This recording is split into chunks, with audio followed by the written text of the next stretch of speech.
Handcuff পরানো হলো, ব্লাইন্ডফোল্ড করা হলো, আর জমটুপি পরানো হলো। এই জমটুপি যখন আমাকে পরানো হলো,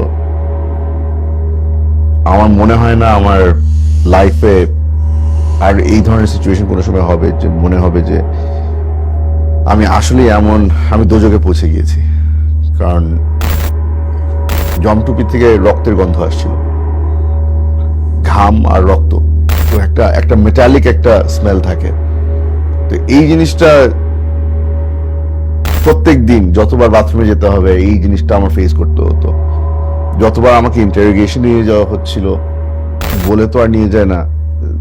আর জমটুপির আপনার মাথার মধ্যে খালি একটা জিনিসই থাকে যে জমটুপির সাথে আপনি কানেক্ট করবেন death।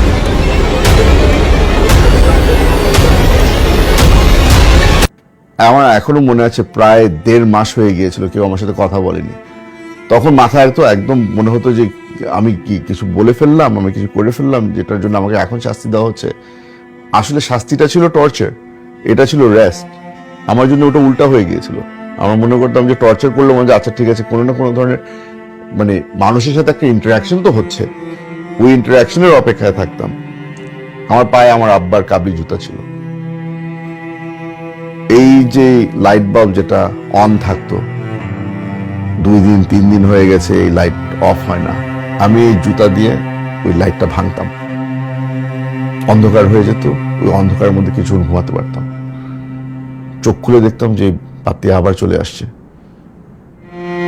একদিন লাইট ভেঙে অন্ধকারে ঘুমিয়েছিলাম, চোখ খুলে দেখে যে ওই জুতা আর নাই। আমার থেকে ওই জুতা নিয়ে গেল, আমাকে রাবারের চপ্পল দেওয়া হলো। বাইরের দুনিয়ার সাথে অথবা আমার পরিবারের সাথে যে কানেকশন ওই জুতাই ছিল। মন পুরোপুরি ভেঙে গেল যে পরিবারের সাথে আর কোনো কানেকশন নাই আমার জন্য এই লাইব্রেরি এখন আমার ফ্যামিলির জন্য সবচেয়ে ইমোশনাল রুম। আমরা যখন আব্বার সাথে কারাগারে দেখা করতে যেতাম, বেশি কিছু চেত না, খানা দানা কিন্তু এসব কিছু চেত না, বলতো যে বই এনে দেবা। আয়না ঘরে গিয়ে বুঝতে পেরেছি যে আসলে বইয়ের ভ্যালু কি।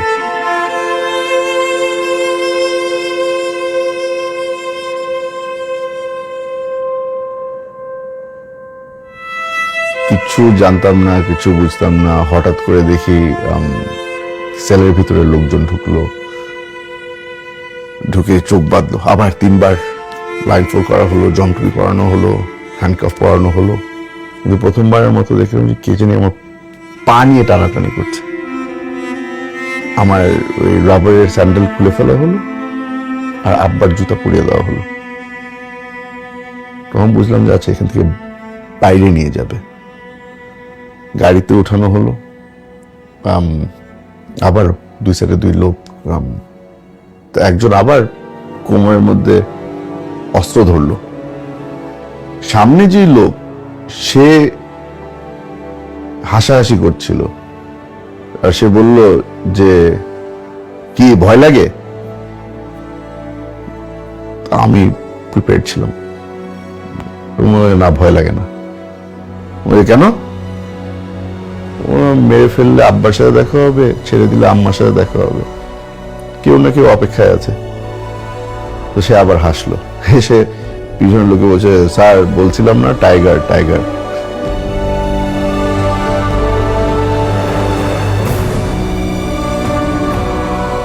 আমাকে জিজ্ঞেস করা হলো যে আপনাকে যদি আমরা ছেড়ে দিই তাহলে আপনি কি করবেন? যে পরিবারের সাথে থাকবো, রাজনীতি করবেন। রাজনীতি তো ফেরত চলে যাব না, রাজনীতি করতে পারবেন না, আপনি বিদেশ চলে যাবেন।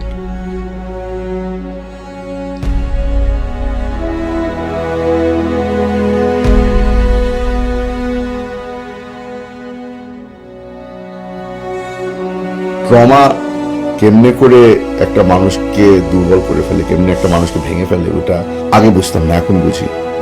মানুষ শুনলে মনে হবে যে আসলে পাগল হয়ে গেছি।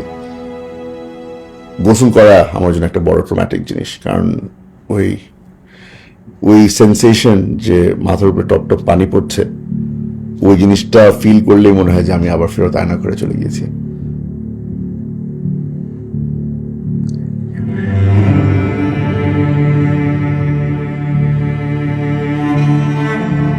আমার সাথে আব্বার এটা লাস্ট ছবি, কারণ আব্বাকে হত্যা করার আগে, মাসখানিক আগে, আমরা যখন লাস্ট দেখা করতে যাই তো তখন কিছু ছবি তোলার সুযোগ হয়, লাস্ট কিছু আমরা ছবি তুলি। আমার আর আব্বার লাস্ট এটাই ছবি। আমার আর আব্বার অত বেশি ছবি নাই।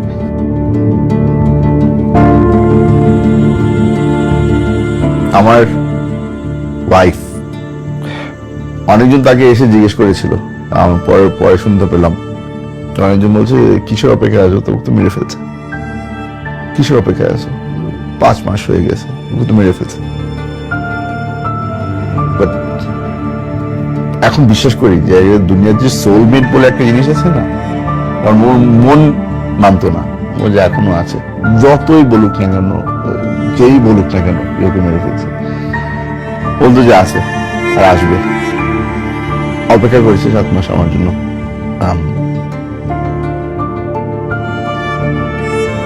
সিকিউরিটির জন্য ওই আমার ওই একটা কুকুর,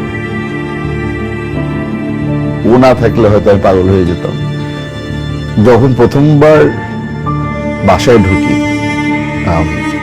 তখন কুকুর আমার ওয়াইফের সাথে থাকতো, ও দেখে আমাকে চিনেনি। 10 মিনিট পরে পাগলের মতো গোল গোল ঘুরছে, আমি ওকে আর ছাড়ি না।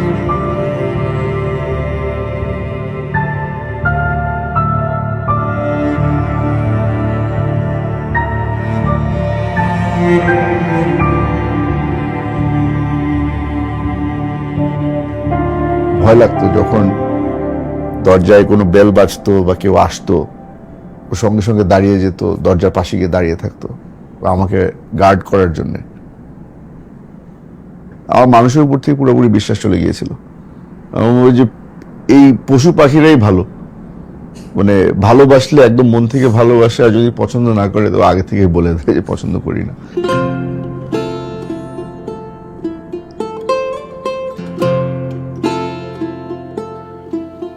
আমরা সকলেই একটা স্বপ্ন দেখেছিলাম যখন আমরা আয়নার ঘরে ছিলাম, বুলডোজারের সিটে বসে এই বিল্ডিং গুলাকে কিভাবে করে আমরা ভাঙবো, অন্যরা ভাঙবে না, আমরা ভাঙবো, যারা সার্ভাইভ করেছে এই টর্চার। কারণ এটাই হচ্ছে কি আসল কন্ট্রোল আমাদের জন্য, আমাদের রিকভারি হবে এটা থেকে। আশা করবো যে এখন মানুষের মধ্যে ওই সাহসটা চলে আসবে যে আমরা এই জেন জি এদের থেকে যে শিক্ষাটা নিতে পারি যে প্রতিবাদ করো, সাহস দেখাও, দরকার পড়লে মাঠে নেন, দরকার পড়লে জান দাও, কিন্তু প্রতিবাদ করো। হুমাম কাদের চৌধুরী, বিএনপির এক তরুণ ও নির্ভীক কণ্ঠস্বর। একসময় হারিয়ে গিয়েছিলেন 7 মাসের ঘুমের অন্ধকারে। 2017 সালে ফিরে আসলেও তিনি আর আগের মতো ছিলেন না। নীরব, ক্লান্ত, আয়নাঘরের দাগে চিহ্নিত সেই গোপন সেলে যেখানে আলো ছিল অনন্ত আর নিঃসঙ্গতা ছিল অসহনীয়, তবু তিনি ভাঙেননি। 2024 সালে রাজনৈতিক পরিবর্তনের হাওয়ায় তিনি আবারও খুঁজে পান নিজের কণ্ঠ। গুম, বন্দিত্ব আর ছিনিয়ে নেওয়া স্বাধীনতার কথা বলতে শুরু করেন। আজ তিনি রাজনীতিতে দৃঢ়ভাবে দাঁড়িয়ে আছেন, এগিয়ে নিচ্ছেন তার পিতার উত্তরাধিকার। অতীতের ছায়ায় আবৃত হলেও সেই অভিজ্ঞতা তাকে করেছে আরো শক্তিশালী। হুমাম এখন এক নতুন আশার প্রতীক, একটি বাংলাদেশ যেখানে থাকবে না ভয়, থাকবে না ফ্যাসিবাদ।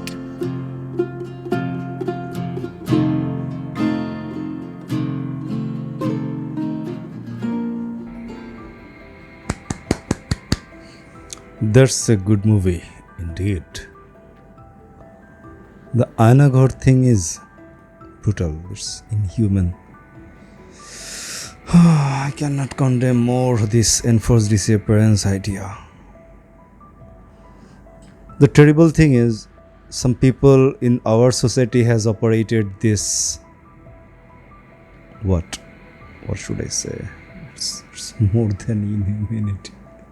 This brutality, this unthinkable and unimaginable punishment system. Horrible.